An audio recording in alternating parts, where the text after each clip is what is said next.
right, folks, it's time for another edition of the World Edition. And of course, I've got some great guests with me as well. And who knows, there may even be another guest that'll be coming in that is not one of our regular folks and all in that kind of way. But we're going to see if Miss Stephanie, I believe is her name, that is written a book, decides to pop on in and share some of her wisdom as we are in the middle of February. And a lot of things go on in February, according, of course, Black History Month, but it is also the month of love. That's right. Valentine's Day is around the corner, and that is part of what she writes about and all in that space. So we're going to see if she manages to come on here and shares some of her wisdom as well.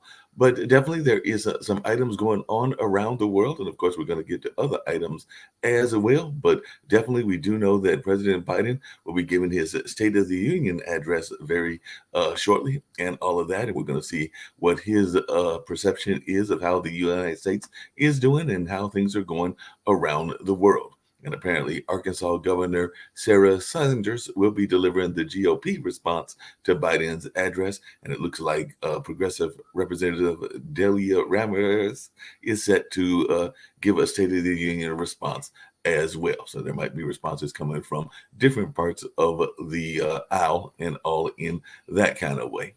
And of course, we do know that there were some fiery speeches that were given after Representative Ilhan Omar was ousted from the Foreign Affairs Committee. And definitely there are a lot of folks that are up in arms about that, other folks that are glad about that particular situation and all in that way. I do know that AOC exploded over a vote to boot Omar from that particular committee and slapped the notebook against the podium, saying that the Congress was targeting women of color. And apparently, there was a very fiery speech that Ilhan gave as well. And on the other side of the aisle, Carrie Lake is meeting with top Republicans as she is mulling the idea of conceding in Arizona. So that is something that is going on the Republican side, and we'll see what happens in that regards as well. And then we did see that there is a suspected spy balloon drifting over the U.S. China is saying that that spy balloon is actually a civilian airship. And we'll find out what is going on in that space. And maybe even Lee and others have things to say about that. I do know that there was a group of rappers that had been missing for a while over there in Detroit, and they were found in a rat infested vacant apartment building after they had canceled their performance there in Detroit. So I do know that a lot of folks in the music community had been concerned as to what was going on there, and there may still be some ideas as to whether that was a targeted attack or whether that was them being in the wrong place at the wrong time or exactly what happened in that kind of way. And we've also got the Alex Mardell trial going on. And apparently, there's like a whole lot of money missing in that particular trial. I see in one figure that is talking about a missing $792,000 in law firm fees. Wonder if Nick got any of that, since we sometimes tease him about being a lawyer and all in that space. And there was a New Jersey councilman, and we'll see if Lee knows anything about this particular case as well. Eunice Dewamfor, that was shot and killed and all in that way. And that was in Sayreville, New Jersey. So, like I said, I'm sure that that was in the news items there, and definitely we'll find out more about that. And of course, we're interested in finding out from Sasha how things are going there in the war in Ukraine. And last things that I'll bring up before I bring up our folks, our panel and everything, is that George Santos has admitted to lying in everyone in leaked audio. And definitely there's a lot of folks that are not surprised by that. Other folks may be surprised at that as well. And if you're wondering about that lovely groundhog prediction, you know, that is usually another tradition in February. Apparently, Phil did see his shadow, and that means that longer winter will be lasting. It's been actually a mild winter here in North Carolina so far, so it's going to be a longer but milder one. Maybe we don't care in that regards. But in Staten Island, apparently it was maybe the opposite prediction and in that kind of way. But we'll see whether folks even believe in these kind of things as I bring in our folks and all in that kind of way. And definitely we're going to see what folks have got to say in that regards. And Stephanie Bailey is here. So I'm looking forward to bringing Stephanie Bailey on. As a matter of fact, I think I'll bring her on first, and then I'll bring on my panel as well. So definitely glad to have Stephanie Bailey with us. Stephanie Bailey has got a company called Miss Adventures LLC. She's actually said that there are a variety of types of men out there. And of course, she's got things going on with her book and with some of the other things that she's doing. And of course, we are about a week and a half away from Valentine's Day and all in that space. So before I bring in my other panelists, and they may have some questions for you as well, share a little bit about your insights into the holidays and all of that. And even if you got some insights into Black History Month as well, since it is that part of the holidays as well going on. But love to hear some of your insights, Miss Bailey, on both of those. And then, like I said, we may bring in some other folks, but a lot of folks will be interested to know what you've got going on, and even these different types. I mean, I think it's like 99, going like it's a lot of different types of men out there and everything. I do. I have a book called 99 Types of Guys. It made #1 bestseller on Amazon. And just a little tidbit about Black History Month. My biggest input is, I don't know why we have the shortest month of the year, but that's all I've got to say about that. I feel like it should be much longer than the February date, personally. But anyway, so yeah, Valentine's Day is right around the corner. I wrote the book because I know what it's like to be out there searching for love and dating and having a hard time with that. I found my partner 5 years ago, and I'm 52. And so I coach women. I'm a self-love dating coach and expert, and I coach women on, not having those timelines for yourself and not having those long lists, because those long lists really blocks you from love in your life.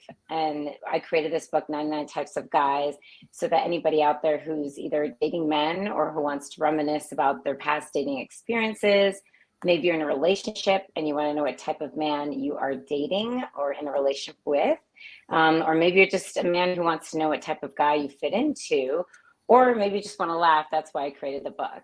It's a fun, sassy, fun book out there, but pretty much spot on about the types of men that are out there to date, so that women kind of have this manual to go back to, so that if they are ghosted, they can look back and be like, okay, it wasn't me. Because a lot of times, we can go back and think it's us, and really it's just not the right fit. That's the main thing, is, walking away knowing that you can empower yourself. No, that makes a lot of sense. And like I said, I'm going to bring in the other guests. Of course, we've got other news items as well. But one of the things I was curious about is you did mention that you started later in life. I've actually hit the big age of 60 last year. So 61 will be coming up in July, still in that single space, even though there are folks that could be moving that away from that kind of frame and all in that way. But I was just wondering, a lot of times as folks get older, they get settled in their ways. And sometimes it doesn't seem as if that partnership is going to happen. But you said that you found your significant other 5 years ago, so that would have put you like in your mid 40s and everything. Mm-hmm. So is it Yep. too late for those that are in their 50s, 60s, and 70s that haven't, quote unquote, found love yet and all in that space? No, my partner, he's in his 50s, so I'd say absolutely no, it's not too late. I just feel if you put yourself out there, I mean, I have friends that are been divorced, newly divorced, getting divorced, that type of thing. They're around my age. So no, I don't think it's too late to find someone to love and to be in a healthy, loving relationship. Sometimes we start off, I've never been married, so sometimes we start off with the wrong person.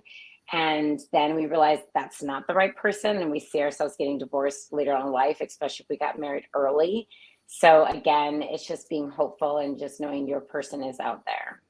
No, that makes sense. And I know that sometimes people set standards that might not be all that realistic, because I know that Yeah. sometimes people get caught up in the materialism idea and Yes. some of the things that they want, whether that's the person with the right car, the right job, the right whatever, and everything. So I just wondering your thoughts around that, because I do think that sometimes people rule themselves out. I know that even on some of these shows, we talked about people that might rule out blue collar workers because they are in the white collar space and all in Right. that way. But I'm just wondering your take on that. My take on that is, like I said, get rid of the list. I mean, My partner, when I had my list when I was much younger and I forgot about it, I was writing out all these things that I wanted, and it was blocking me from love. And I tell anybody out there, your five non-negotiables, the five things that you need in a relationship, has nothing to do with what your partner looks like or the financial status. Because if we say we want somebody who makes six figures, I'm going to tell you right now, you're cutting yourself super short in finding the love of your life, because you can find somebody who makes under six figures, is really great at saving, and can still provide a great life with you together. When people are trying to look for somebody to take care of them because of the Disney movies that tell women like, oh, you need to find that prince, that's just BS to me. It's like you're looking for the wrong person. You're not looking for love that's going to last. So what are your five non-negotiables? And one of mine is that, they have to be spiritual. They have to believe in God and Christ in a spiritual way, or believe in the universe. I can't be with somebody who's an atheist or doesn't have a belief in a higher power. So that's one of my five non-negotiables. And, having that communication and that trust and respectful communication is another one. So that's just giving two of one of my, out of my five. So I always tell women I'm a self-love coach and expert. So when I tell women, like, what are your five non-negotiables? They'll start to talk about, well, I want him to look like, I'm like, it's nothing to do with what somebody looks like, because your perfect partner could be shorter than you. Your perfect partner could be taller than you. You don't know what God's going to bring you.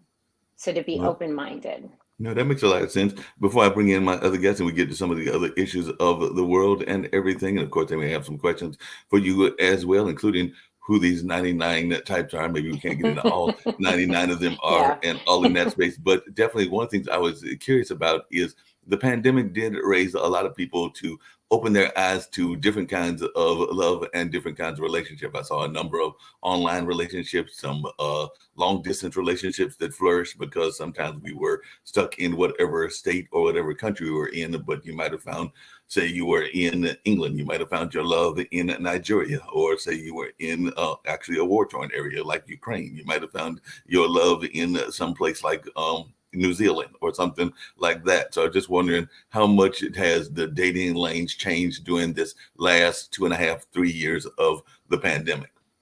I would say I have found that there's a lot more single people out there too. You think about it, when you are confined to be with somebody and that maybe you're not with that long of a period of time, such as, your significant other works a lot or travels a lot, and all of a sudden you are confined to being at home and it's mandated. You get to know a lot about your partner, or we get to know a lot about your partner. And there is a lot of relationships that I know that did not survive.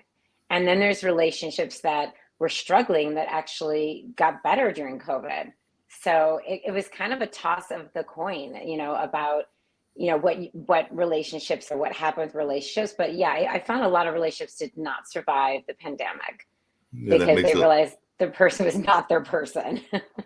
No, that makes a lot of sense. I'm going to bring in Lee Newton Rhodes, and he's definitely with us and everything. Going to bring in Dan Worthington, who I saw nodding his Good head morning. big time when you mentioned the spirituality aspect and all in that kind of way. And of course, I'll bring in also Sasha Starr, who's up there in Canada and all in that kind of space as well. Okay. So you see that there's 4 different kinds of guys and everything. You're here as the soul lady this time around and everything. But what are these 99 types? And maybe not going to all of them, but do you see any of those 99 types in the image of the gentleman that you see here and everything? You haven't heard either of them speak and all of that, or maybe I'm one of the 9. I'm definitely one of the 99. Definitely all in that space. But if you can maybe give some sense of some of the types without going into all 99.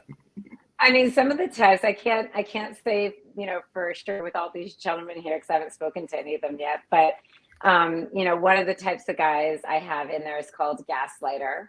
We know what that is. It's when the guy is, or even women. I mean, this book is honestly, women can find themselves in this book as well.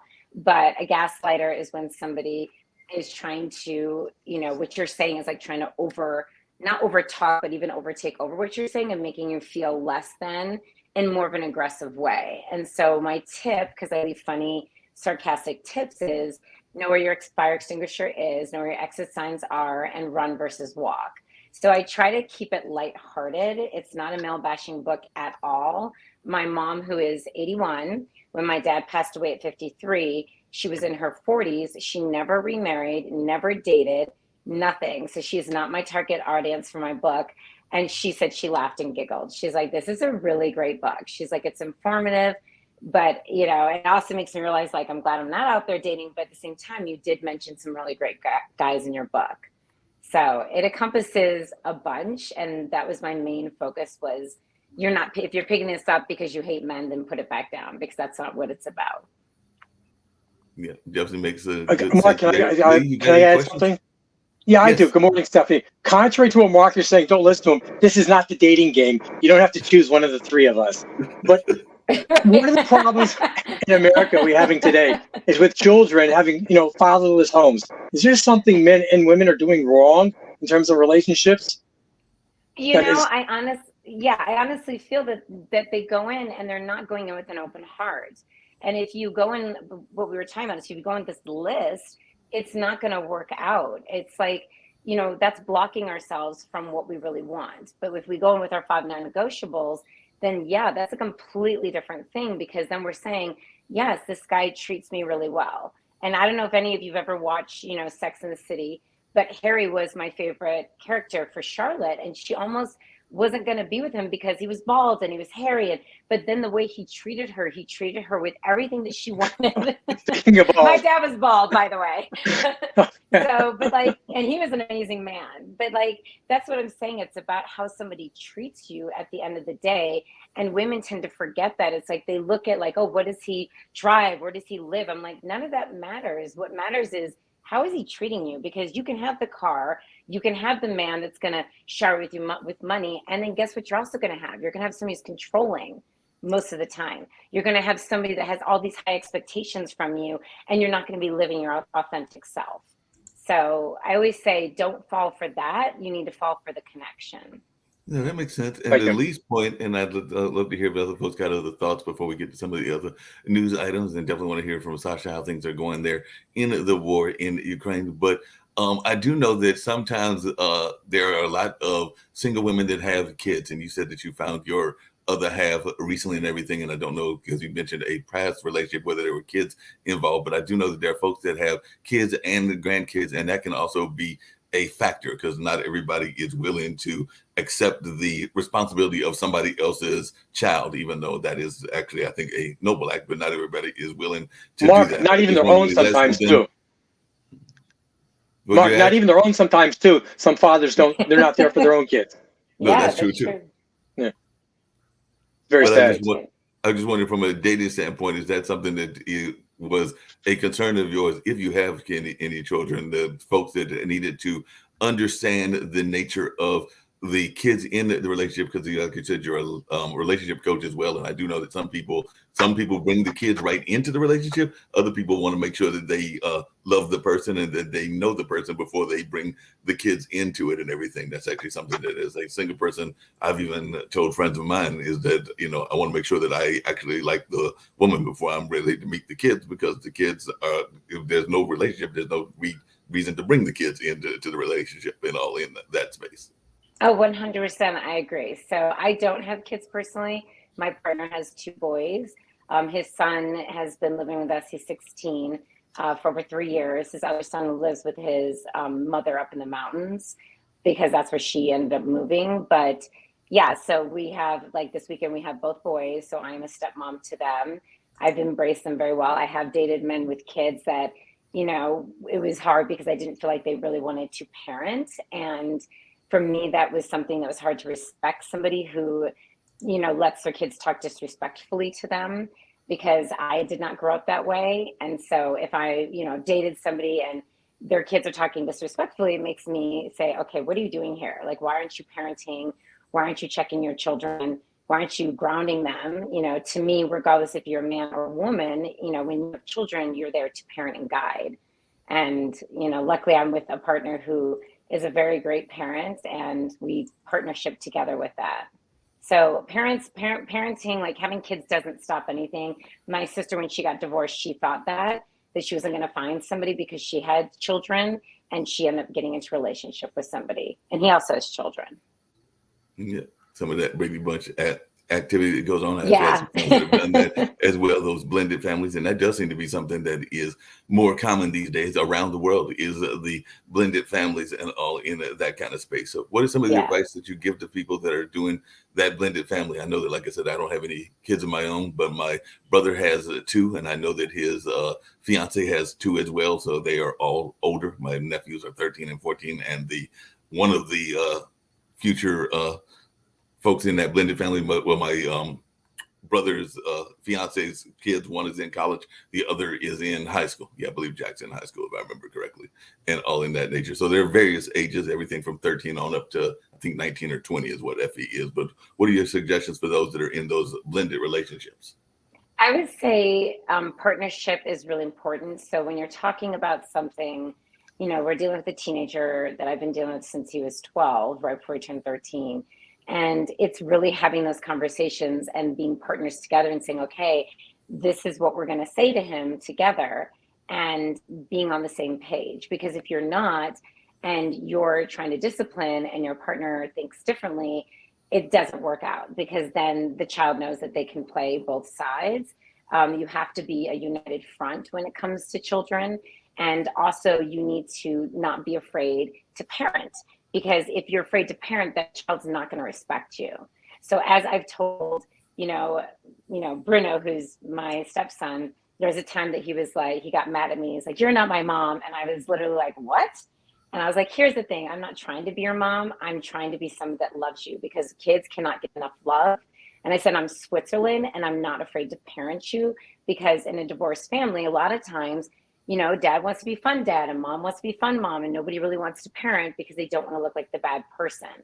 Well, for me, that's not how I grew up. My parents were not divorced. And so I come from a background of, it's important to discipline so that children know that you care, and like, there's times where you let things go, but there's times where you have to, put your foot down and say, that's not okay.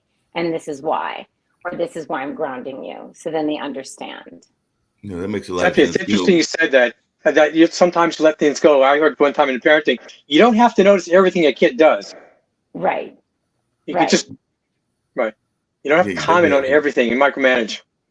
I'm sorry, There's Mike. a lot of micromanaging in parenting, just like there is in business and everything. And speaking of micromanaging, one of the things that gets maybe a little bit overly micromanaged is Valentine's Day itself. And like I said, that is not this coming week, but the following week. And I know a lot of folks are feeling the pressures to get a gift, get a card, and it might even be in the early stages of the relationship. But definitely that is something that people feel pressured to get, is that significant gift, no matter what the state of the relationship is, or how Mark? new or old the relationship is. So I just wondered, Yeah. Stephanie, and I'd love to hear from you, Lee, and anybody else. Just one quick comment. The Valentine's Day and the holiday, is it not called St. Valentine's Day? Is it not a religious holiday? That's a good as opposed to a secular American holiday? Well, technically, yes. Like there's yes. However, people have made it a Hallmark day, and really, I think the Hallmark day. I understand that, but does that take away from it? Just like Christmas, commercializing Christmas as a religious holiday. Well, yeah. Well, Christmas. I mean, the born of Christ is really. It's not supposed to be, again, Santa, gifts, all of that. It's really supposed to be more family connection, and people lose that. People want to shower everybody with so many gifts, and it's like you're missing the point of it. Like, it's really about the appreciation and for me, the gratitude of the people that are around you. That's what it should be about. And we get most holidays kind of askewed, like, and I think all holidays, honestly. I just feel like it just becomes something different. Same thing with Easter. It's like we're chasing an Easter bunny. I'm like, that's not what Easter is about. The message gets lost. It gets lost. It gets lost. And so going back to your question about, Valentine's Day, it's like, for me, if you're in a new relationship, I don't feel, and I tell women this all the time, don't get into a relationship right before a holiday, because then you're not really sure exactly like if that person's just meeting you there for that holiday themselves because they're lonely. So I always discourage women from doing that. And I would discourage men too. But if you are with somebody you met them 2 months ago, keep it simple if you want to celebrate. Like for me and my partner, I think the one thing he loves about me is he was trying to frantically find somewhere to take me for dinner when we first got together. And we got together, in July, but I was like, I don't do Valentine's Day. Like, I don't want to be around the crowds. It's not my personality. I'd rather cook dinner at home and just spend time together and watch a movie. Like, that's me. And so, for Valentine's Day, we'll maybe go out to lunch if we have time during our schedules, but we keep it very simple because for me, it's about, like it's a day to celebrate, but really it's a day I feel that was made for men, honestly, so that they're forced to say, okay, I've been done anything all year. This is my one day to do something for the person I'm with. And so that's why I'm like, it's such a Hallmark holiday that I'm not a huge Valentine's Day person. I don't like roses. He knows that about me. I'm not someone that's going to eat a box of chocolate. Like I'm not that person. So for me, it's like, if you give me a nice card that says something sweet, that's great. Yeah, Hopefully they don't forget about the anniversary date also. Well, anniversary is different. You better not forget that one.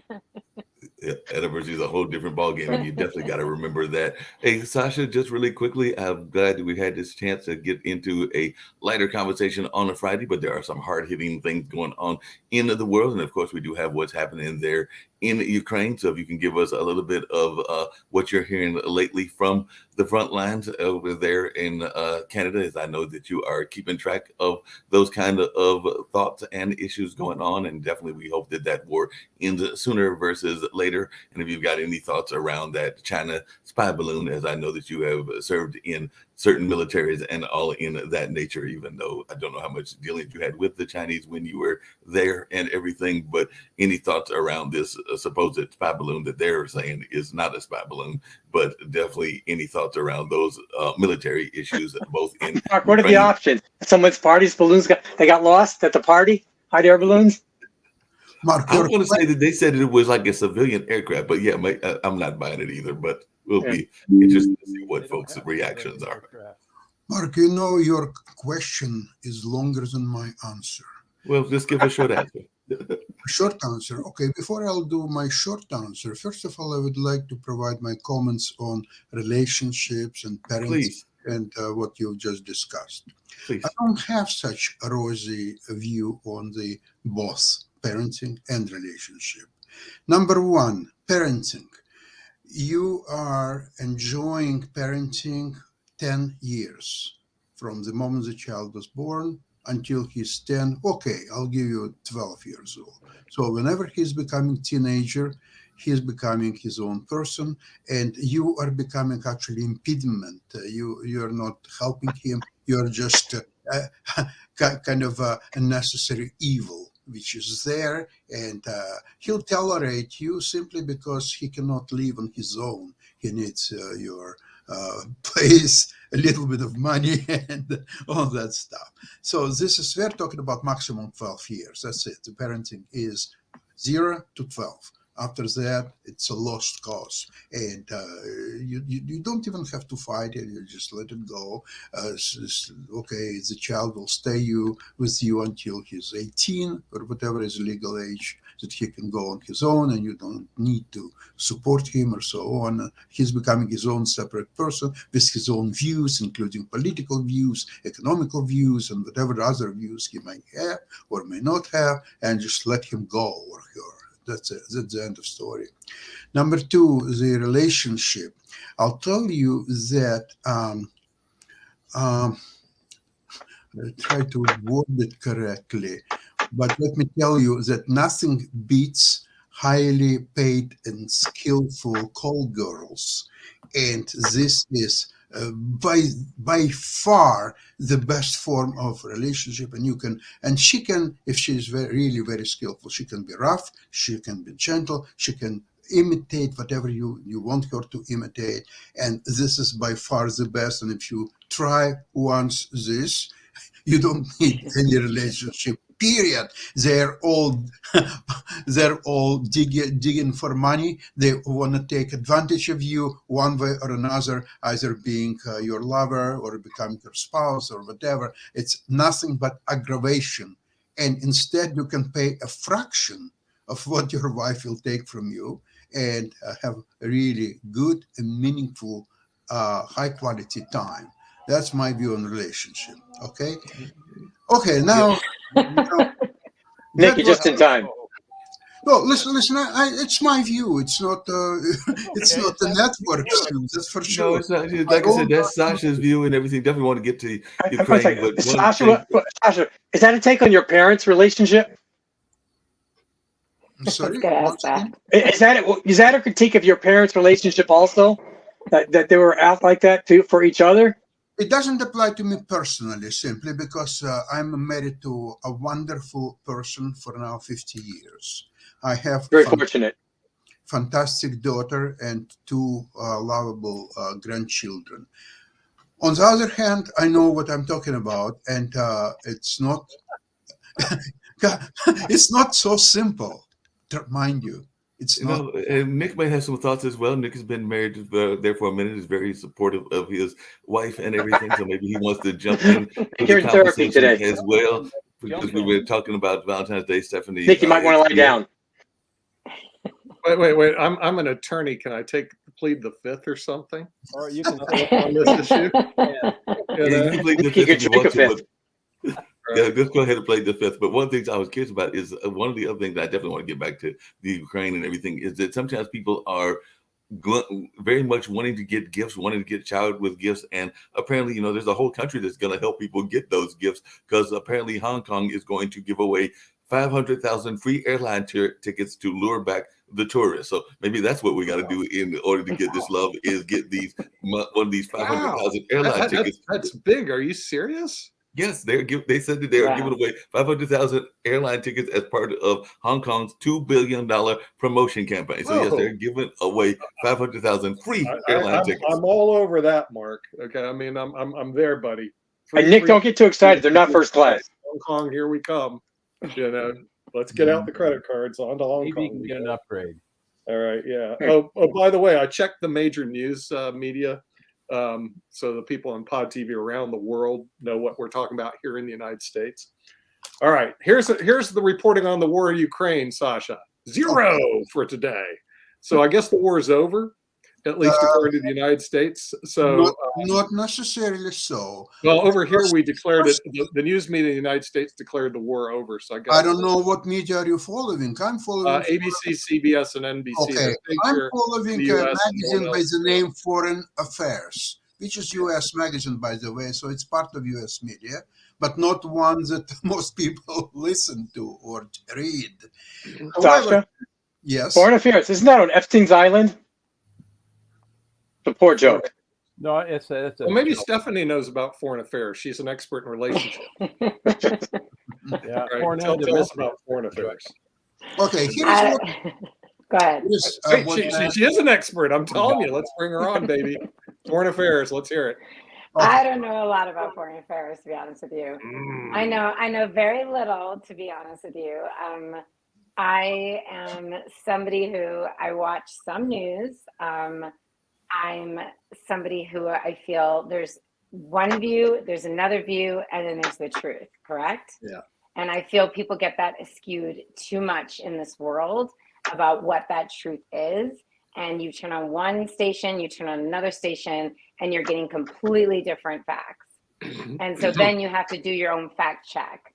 And it's the Stephanie, same I'm glad thing. you So- brought that up because I've had a conversation with a couple of friends of mine, including some ladies and some gentlemen and everything. And one of the things that I know is going to frustrate the heck out of both definitely Sasha, who has got definitely some interest in the Ukraine, having been born into that particular country, as well as Nick, who has definitely talked about the nature of media coverage. But there are a lot of folks that I think are like you, Stephanie. They are very frustrated by the news. I can tell you how many of my friends have told me I refuse to watch the news because all I hear is negative news, and I hear war and I hear other things. So they kind of have gotten this attitude of I don't want to listen to the news because if what is being reported and all in that space. And I've heard that conversation from several people over the last several weeks and everything. But I just wanted they're called high information voters, high knowledgeable voters. That's who they are. Oh, sorry, I didn't say anything. I just feel like it's skewed.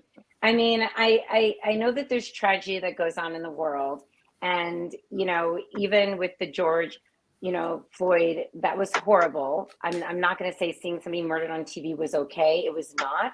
However, we forget the past of people or the present of people. Or for me, it's like, and I know he's not Ted Bundy, but I'm saying it's like saying, oh, Ted Bundy just got killed, and now we're all upset because it was on video. But did we not also know that George Floyd was not the first person to die that way? There was somebody who was Asian that died that way. There was somebody who was white that died that way. But because there was no video of it at that time, then everybody's focusing on one thing and thinking that, every cop hates Black people. And I do not believe that. I do not believe that, cops should have their rights taken away to protect us. And they can't even go out when there's two girls who are about to stab each other and they shoot one out of the two Black girls, and all of a sudden the cops are racist. It's like, seriously? Like, even the Black cops are racist now. Now the Black cops are racist, exactly. And they're there to protect people. I mean, the kids should have really, and this is my theory, when it comes to driving, for anybody who's getting their driver's test, before you can get their driver's test, it should be like, okay, when you get pulled over for a cop, what do? You put your hands on the wheel and you say nothing, or you have like a little pocket that has your license and your registration already there, so you can grab it, so there's no going into your glove compartment, nothing.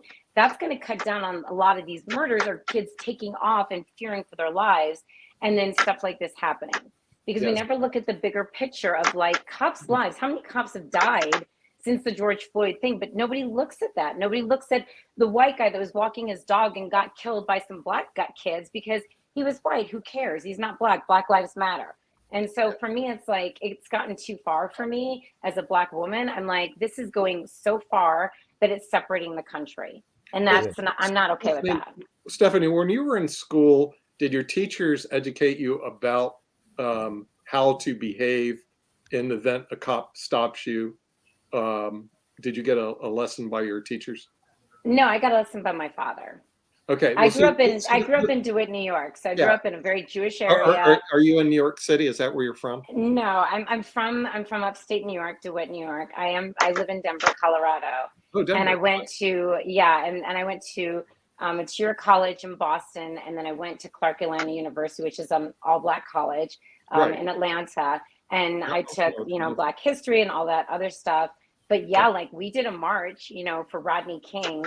And I remember like it was a silent, peaceful march that we did. And then all of a sudden the looters came in, not from our college, and started, causing fires and tipping cars. And I remember having to jump in front of this woman's car. She was white. I'm like, what are you doing? Like, and I was trying to get her to get out of the situation. And then the cops came and, air gassed all of us, so it's just like, we weren't even the cause of it. And so it was one of those things where it's like, my dad was he helped to build 8 different youth centers around the world to get kids off the street. They're called the Martin Luther King Centers. He helped to raise money for that before he passed. He was a very passionate person, and he always believed in like, do the right thing. Mm-hmm. And so then when you do, and then you're like, why is our college getting, gassed, and it's during finals, it's like the cops are picking out the wrong people. Right.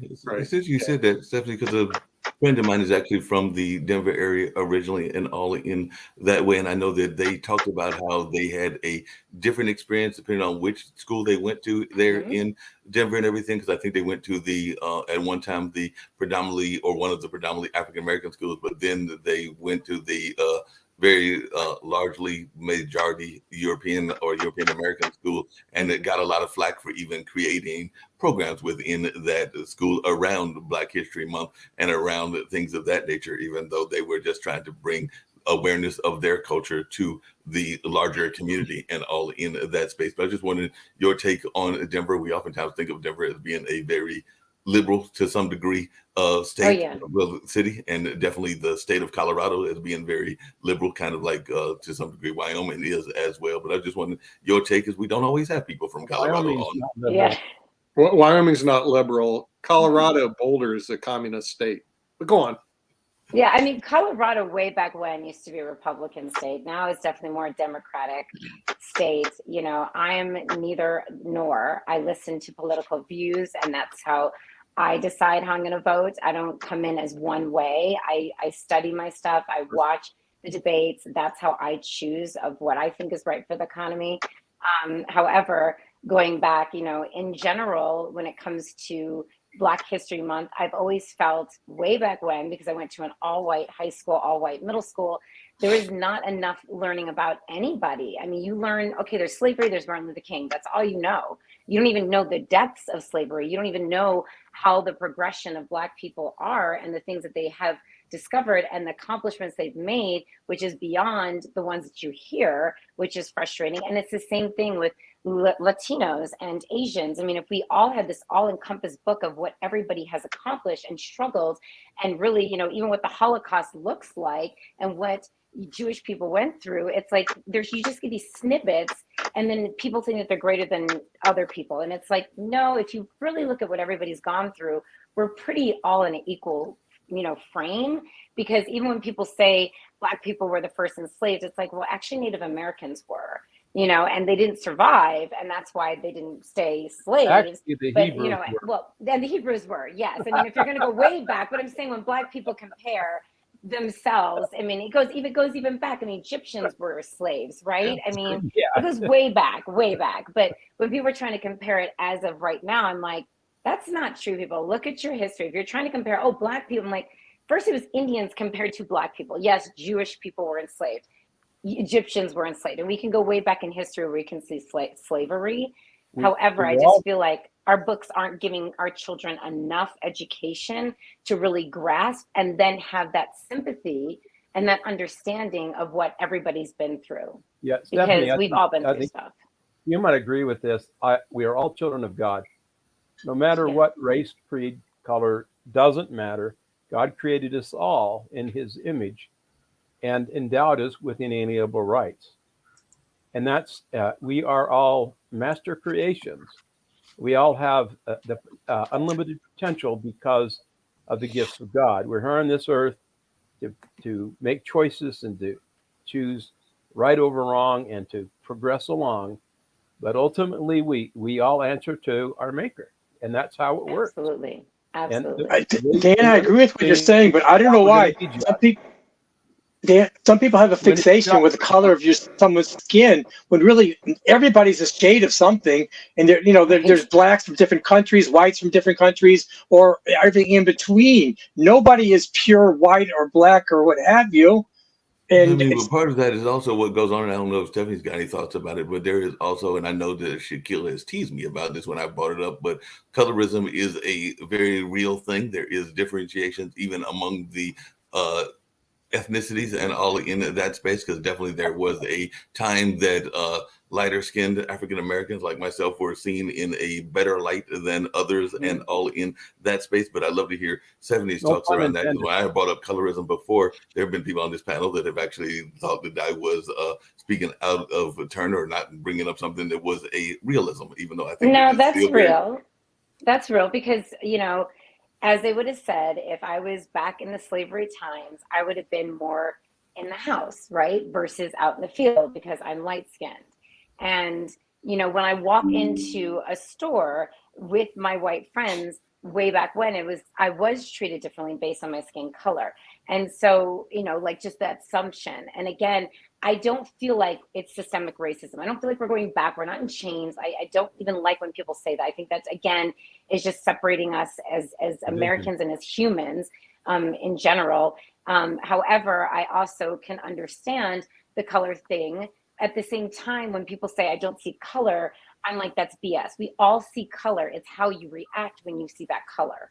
Because you can stand, my friend is Indian, and she, after, that 9/11 happened, somebody tried to push her down, and she's like, what are you even talking about? I'm not from Sin. I'm not from any of this. Like, I'm not, this is not who I'm from. Like, and you're assuming by my skin color that you should be afraid of me.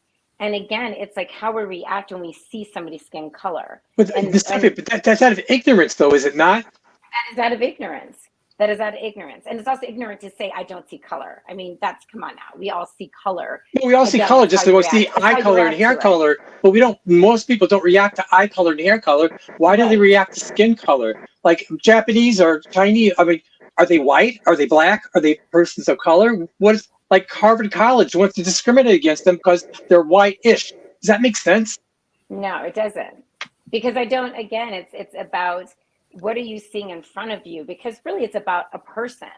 You can have a white person too, like Ted Bundy, who's a serial killer, right? And then you can also have somebody who's black that does something wrong. I mean, it's just the nature of the person. You know, God created us all to be different. And some of us are created to be evil. It doesn't matter what skin color you are. And some of us, most of us, are not created to be evil, you know, and some of it is all, you know, where you live and how you're raised and how you choose to, you know, that decision of, do I choose to be in a gang or do I choose to not be in a gang? I mean, we all have choices in this world. Some don't. I agree with that. You know, some are put in this situation where it's like there's a gun to your head and you're either going to be in this gang or you die. I feel bad for those people. But at the end of the day, we do have a choice.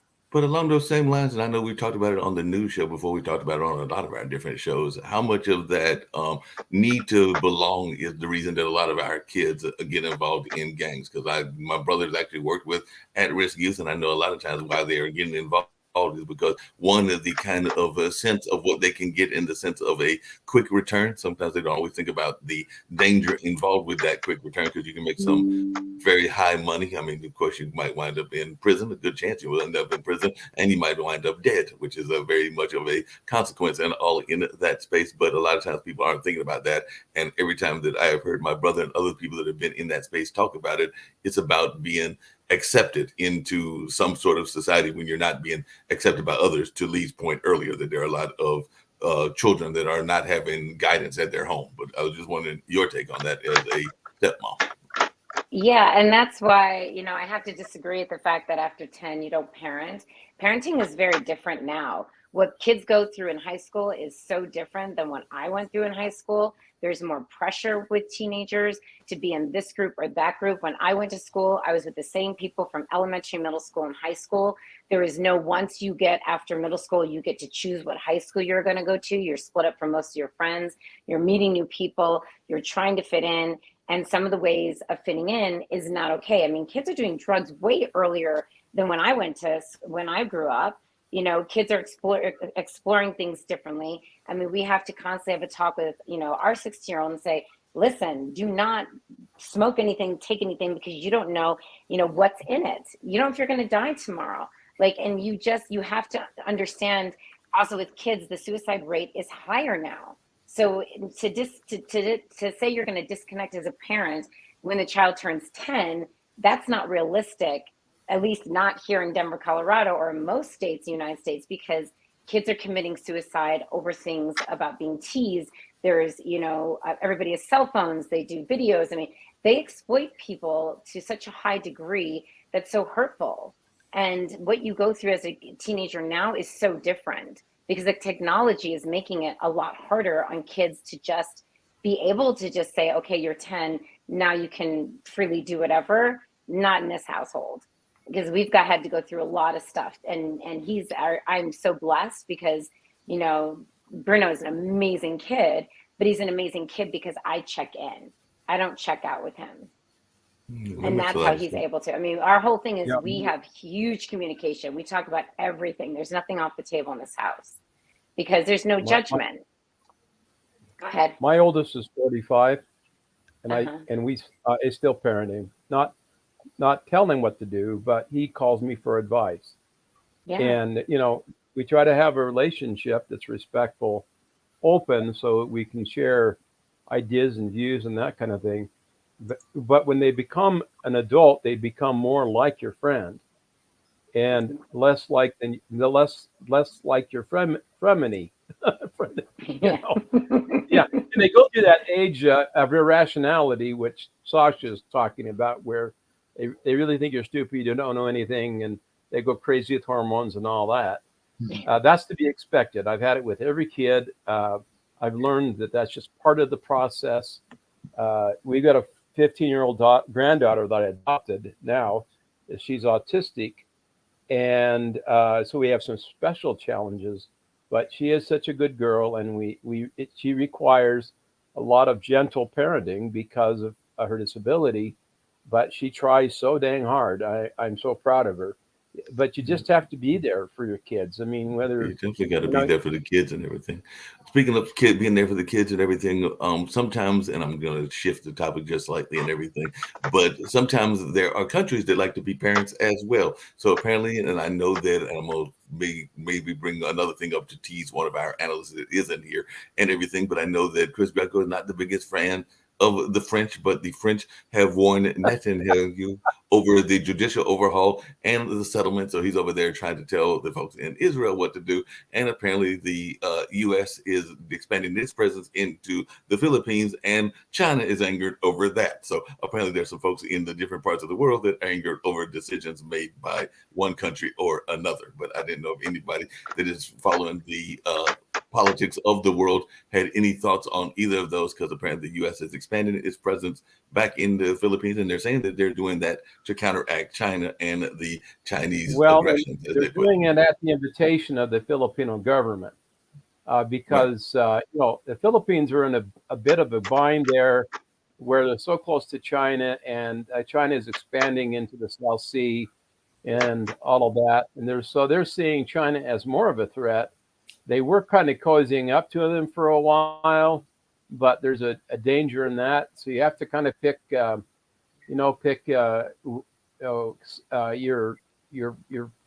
poison, right? And you know, the United States liberated the Philippines and has always been a friend. We've had some serious issues with them in the past decade because of leadership and that kind of thing. And because we don't have the best record of not butting out of people's business and not exploiting people and resources and other things. And so, you know, we need to do a better job of working with different countries, not seen it as an exploitive partner. China is very exploitive. They go in and they rip the resources out of the land. They treat the workforce horribly. And they don't seem to honor the rule of the law in those countries at all, because once they're there, they're sort of they have their rule under themselves, and because they don't believe anybody else can tell them what to do, and that's the kind of the problem. There's a lot of U.S. companies that are that way too, which is the epitome of arrogance and stupidity in my mind, because those relationships have to be balanced and fair. Dan, but you must admit that China is very skillful in using soft power. For example, in Africa, what they're doing, they're building schools, they're building hospitals, they're building all kind of things, and there are courses for people to learn Chinese, and Chinese slowly becomes the most used language in Africa. So if you ever travel there, and there Sasha, it's not just Africa. There are Mandarin schools here in the United States that you can learn Mandarin if you can get into those schools. I think that they are usually more geared toward the Asian population and particularly the Chinese population, but there are definitely schools even in the local area. You're absolutely right. Except the Chinese are there. Big presence in U.S. universities.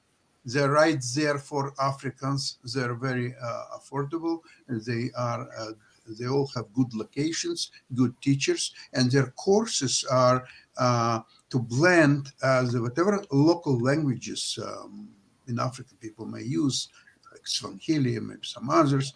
They adopt that very skillfully and bring them into Chinese. So the most spoken language in Africa very soon will be Chinese, not English.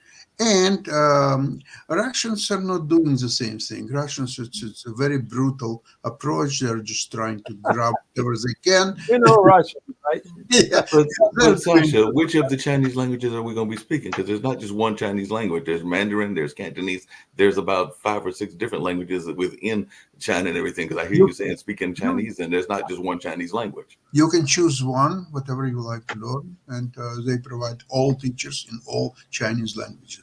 Nothing to worry about. So I get to pick which one I want and all in that space.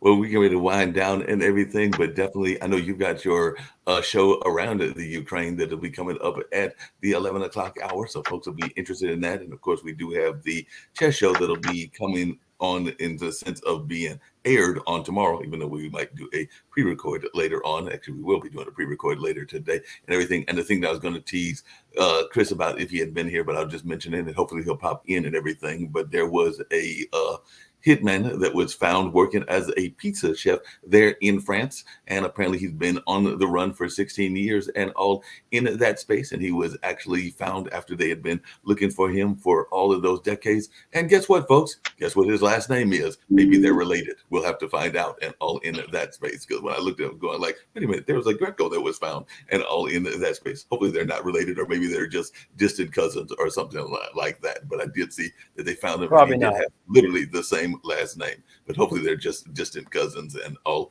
into that kind of space. They're not related. You know, at all. Mark, what is his first name? Because Chris has been gone for a few days. Yeah, I don't They know. say his first name is Edgardo. Ago. Hey, no, Mark. But I'm telling you, dude, if you look at the You have the picture, same he does last look name very as much Josh like Chris Dooley. Are and you everything. related? So look on the news, on Google News, and they might have some family resemblance and everything. So who knows? Maybe that's why he's been gone for a few days, and we'll find that out much later and all in that space.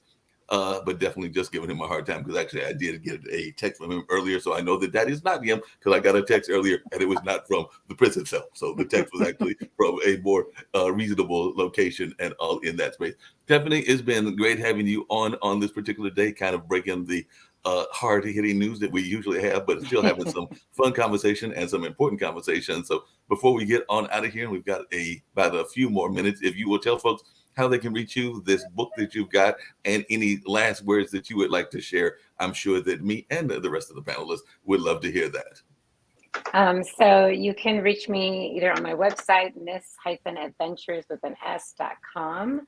I'm also on Instagram under miss_adventures_coach. You can buy my book on either, if you're a book seller. So for instance, Barnes & Noble's here in Denver, Colorado is going to carry my book, doing a book signing, and there's several stores around Denver, Colorado that are carrying my book, but I am registered on Ingram Sparks. Also, you can find my book on Amazon. Again, this is what it looks like. It made #1 bestseller.